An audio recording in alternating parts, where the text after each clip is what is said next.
விஸ்கியா? வலி தெரியாம இருக்க மருந்துன்னு சொல்லி கொடுத்தாங்க. அப்புறம் தான் தெரிஞ்சது அது சாராயன்னு.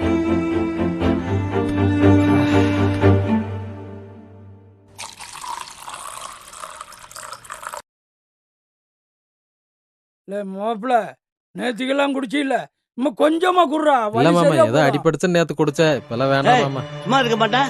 ஏய் வீரா, அவன் சொல்றான்னு குடிச்சு கிடிச்சுக்கிட்டு இருந்த நீனு, அவ்வளவுதான் நீனு. மேஸ்திரி, நான் போய் குடிப்பேனா? சும்மா இருங்க மேஸ்திரி. மாப்பிள கொஞ்சமா குடுறா, கொஞ்சமா குடுறா, அப்பதான்டா வழி சரியா போ. ஏய், நான் இவ்வளவு தூரம் சொல்லிட்டு இருக்கேன், குடிக்கிறா. இல்ல அதுல மேஸ்திரி, கால் வலிக்குது.